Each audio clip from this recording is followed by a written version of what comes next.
আজকে আমি তোমাদেরকে কিভাবে কালো জাম ঘরে তৈরি করে ওটাই তৈরি করে দেখাবো। দেখো আমি কতগুলি তৈরি করেছি, আর তোমরা সম্পূর্ণ ভিডিওটা দেখবে, তখন বুঝতে পারবে আমি কিভাবে তৈরি করেছি। তোমাদেরকে সম্পূর্ণটা দেখাবো, কি কি উপকরণ লেগেছে তাও বলবো। আর তোমরা যারা আমার নতুন এখন দেখছো, ইউটিউব থেকে যারা দেখছো এখনও আমার চ্যানেলটা সাবস্ক্রাইব করোনি, তারা প্রথমে আমার চ্যানেলটা সাবস্ক্রাইব করে পাশে থাকা বেল আইকনটা প্রেস করে আমার পাশে থাকো। আর লাইক আর শেয়ার অবশ্যই করবে, আর কমেন্ট করে বলবে আমারটা কেমন হয়েছে। সাবস্ক্রাইব করে বেল আইকনটা প্রেস করলে আমি আবার নতুন ভিডিও দিলে সঙ্গে সঙ্গে তোমাদের কাছে নোটিফিকেশন চলে যাবে। ফেসবুক থেকে যারা দেখছো তারা ফলো বাটনটা প্রেস করে আমার পাশে থাকবে, আর লাইক আর শেয়ার অবশ্যই করবে। এই উপকরণগুলো তুমি বাড়িতে কেউ আসলেও বেশি টাইম লাগে না, তুমি তৈরি করে দিয়ে দিতে পারবে অতিথি আসলে। আর বাচ্চারা তো খায় এগুলো, খুব খেতে খুব ভালোবাসে ওরা। তো আমি কিভাবে তৈরি করছি চলো তোমাদেরকে দেখাই। তো কালা জামগুলো তৈরি করার জন্য এই যে আমি নিয়েছি ছানা, এক বাটি নিয়েছি। ছানাগুলোকে আমি জল ঝরিয়ে এই যে ভেঙে রেখে দিয়েছিলাম। তুমি মাপটা ঠিক রাখবে, আমি ছানা যতটুকু দিয়েছি ওই হিসাব করে অন্য উপকরণগুলোও দেওয়া হবে। তো ছানাটা প্রথমে একটু মেখে নিচ্ছি, একটু ভালো করে মেখে নেব ছানাগুলোকে।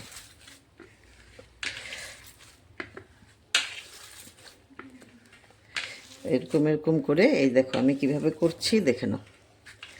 এইভাবে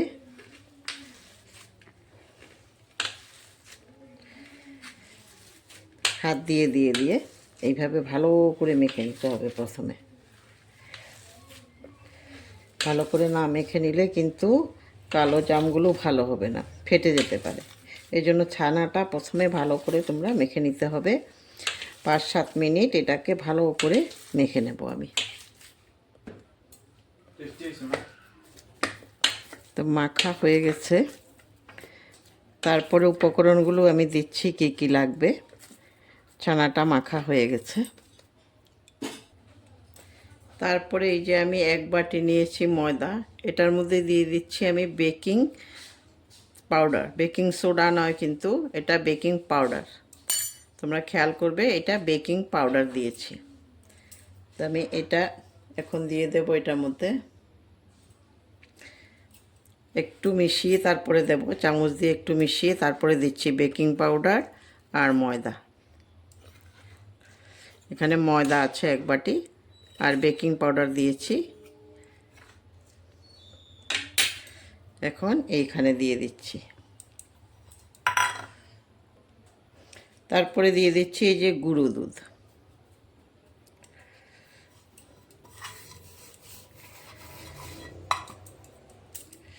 এখন এগুলোকে একটু ভালো করে একটু মিশিয়ে নিই, ছানাটা একটু সাইডে রেখে গুঁড়ো দুধ আর ময়দা আর বেকিং পাউডারটাকে একটু মিশিয়ে নিচ্ছি।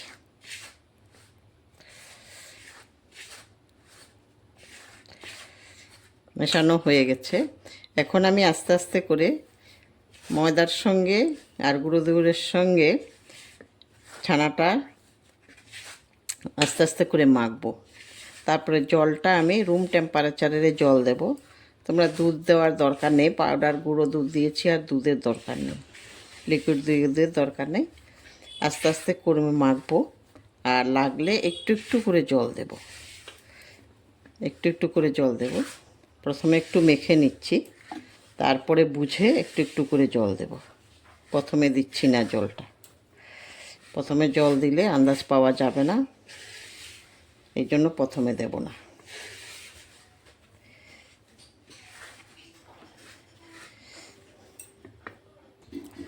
মাখা হয়ে গেছে, তেলের প্রয়োজন, জলের প্রয়োজন পড়েনি।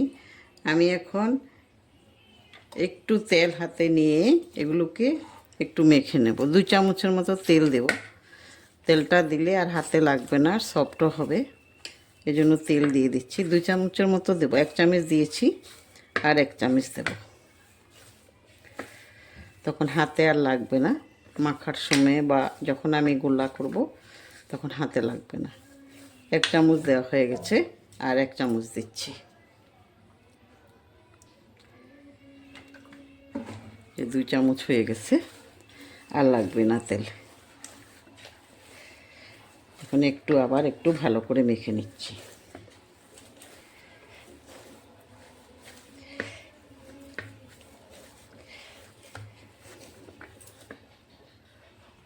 মাখা হয়ে গেছে, এখন আমি আস্তে আস্তে করে এগুলোকে লেচির আকারে করে নেব।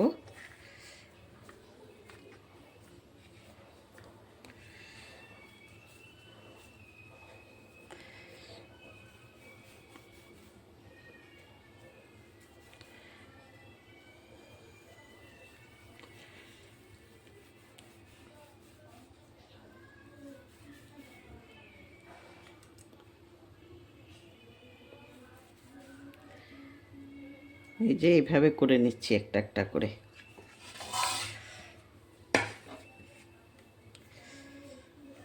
এইভাবে আমি সবগুলো করে নেব, তোমাদেরকে আরেকটা করে দেখাচ্ছি। প্রথমে এই যে হাতের মধ্যে একটু গোল আকারে করে নেব, এই যে এরকম করে নেব। এরকম করে নিলে পরে আর এটার মধ্যে কোনো দাগ পড়ে না। এই যে এইভাবে করে নিচ্ছি সবগুলো এই যে বানিয়ে ফেলেছি কালো জামগুলো। এখন আমি তেল বসিয়ে দেব, তেল বসিয়ে দিয়ে তারপরে দেখাবো তোমাদেরকে। আবার কড়াইয়ের মধ্যে তেল দিয়ে দিচ্ছি।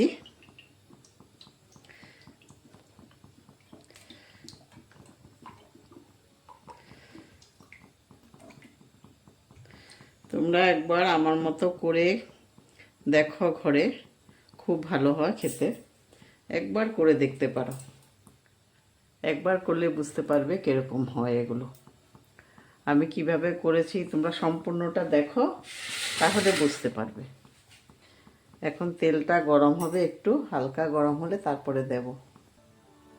তেল হালকা গরম হয়ে গেছে, এখন আমি আস্তে আস্তে দেবো এটার মধ্যে। তো দেওয়ার সঙ্গে সঙ্গে তোমরা এটাকে নাড়বে না, একটু পরে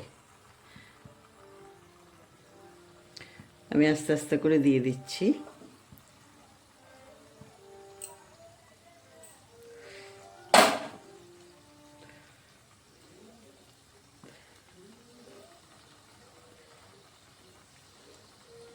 এগুলি দেখো এত ছোট করে বানিয়েছি, কিন্তু তেলে দেওয়ার সঙ্গে সঙ্গে আস্তে আস্তে ফুলা স্টার্ট হয়ে গেছে, আস্তে আস্তে ফুলা স্টার্ট হয়ে গেছে। এই দেখো অনেক বড় বড় হয়ে যাবে ফুলে ফুলে।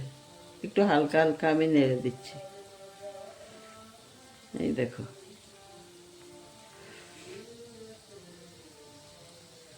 আস্তে আস্তে আস্তে আস্তে করে এপিট উপিট করে আমি সবগুলো ভেজে নেব। গ্যাসের ফ্লেমটা কিন্তু তোমরা মিডিয়ামে রাখবে, হাইতে রাখবে না। হাইতে রাখলে কিন্তু একটার পর আর একটা যখন তুলবো উল্টাবো, তখন দেখবে ওই সাইডটা পুড়ে গেছে। এই জন্য মিডিয়ামে রাখবে, মিডিয়ামে রাখলে তখন পুড়বে না আর। এই দেখো একটা কত বড় বড় হয়ে গেছে এখনই।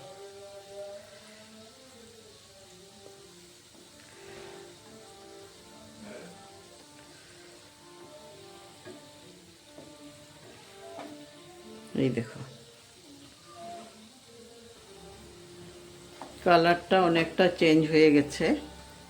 আর একটু ভাজবো, একদম আস্তে মিডিয়ামে রেখে তোমার ভাজতে হবে, না হলে উপরটা হয়ে যাবে, ভিতরটা হবে না। এই জন্য আস্তে আস্তে করে গ্যাসের ফ্লেমটা মিডিয়ামে রেখে তারপরে আস্তে আস্তে ভাজতে হবে। দেখো একটা ফুলে কত বড় বড় হয়ে গেছে। আমি যেইভাবে করেছি মাপ দিয়ে দিয়ে সব পরিমাণগুলো ঠিক করে রাখবে, তখন দেখবে এগুলো সব কি সুন্দর হবে। ভিতরটা দেখবে এত জালিদার হয়েছে, যখন হয়ে যাবে তখন আমি তোমাদেরকে দেখাবো। ভীষণ সুন্দর হয়েছে। আর দেখো কালার পুরো চেঞ্জ হয়ে গেছে। এখন আমি তুলে ফেলবো, প্রায় হয়েই গেছে, এখন তুলে ফেলতে পারবো।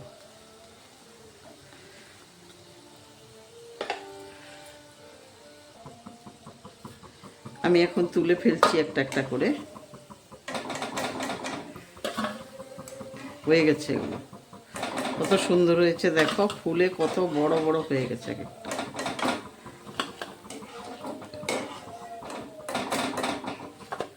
বাকিগুলো আমি এইভাবে ভেজে নেব, বাকি আরও আছে, অনেকগুলো আছে, এগুলো আমি এইভাবে ভেজে নিচ্ছি।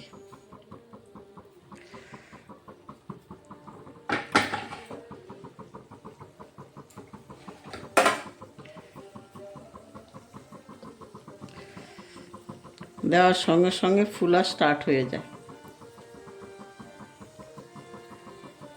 আর দেখো যখন আমি তৈরি করেছি কত ছোট, আর যখন ভাজা হয় তখন কত বড় হয়ে যায়।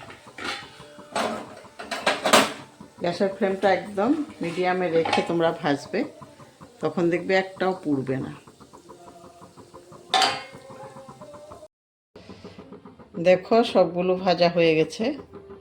দেখো ভাজা অবস্থায় কত ভালো লাগছে দেখতে, কত বড় বড় ফুলে কত বড় বড় হয়ে গেছে এক একটা। এই যে এই যে কত বড় বড় হয়ে গেছে। তো আমি এখন শিরাটা বসিয়ে দেব। শিরাটা, কড়াইটা বসিয়ে দিয়েছি, শিরাটা বানাবো এখন। তো শিরা বানানোর জন্য এই যে আমি 1 বাটি চিনি দিয়ে দিয়েছি, আর এখন জল দেব এটার 2 বাটি। জলটাও আমি সেই বাটি মেপেই দিচ্ছি, যেই বাটি করে চিনি দিয়েছি সেই বাটি মেপেই দিচ্ছি। এই যে আর 1 বাটি জল দেব। চিনিগুলো গোলা পর্যন্ত আমাদের অপেক্ষা করতে হবে। চিনিগুলো পুরা গুলে জলের সঙ্গে মিশে যাওয়া পর্যন্ত আমাদের অপেক্ষা করতে হবে।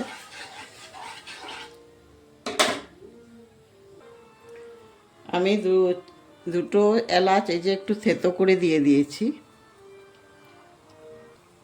তারপরে আমি দিয়ে দিচ্ছি যে পাতিলেবুর একটু রস দিয়ে দেব। রসটা আমি এক্সট্রা বাটিতে করে নিচ্ছি, তারপরে দিচ্ছি।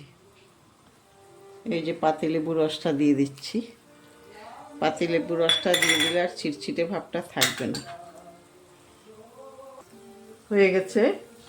আমি এখন কালো জামগুলো এটার মধ্যে দিয়ে দেব। রসটা হয়ে গেছে এই যে। আর গ্যাসের ফ্লেমটা একদম কমিয়ে দিয়েছি। এটা দেওয়ার পরে আর আমি উনুনের উপরে রাখবো না, অফ করে দিয়ে ঢেকে রেখে দেব। 1-1.5 ঘন্টা পরে সব রস যখন টেনে যাবে তখন এগুলো ফুলে একদম অনেক বড় বড় হয়ে যাবে, আরও বড় বড় হয়ে যাবে, তখন আরও ভালো লাগবে। এখন ঢেকে রেখে দেব, এইভাবে গ্যাসটা অফ করে দিয়ে ঢেকে রেখে দেব 1-1.5 ঘন্টা। তারপরে দেখবে এগুলো কত সুন্দর হয়েছে। তুলে দেখছি এখন কীরকম হয়েছে। এই দেখো সম্পূর্ণ রস টেনে গেছে, একটুকু রস নেই, সব টেনে গেছে। আর তোমাদেরকে আমি একটা প্লেটে তুলে দেখাচ্ছি। এই দেখো প্লেটে তুলে কেটে দেখাচ্ছি।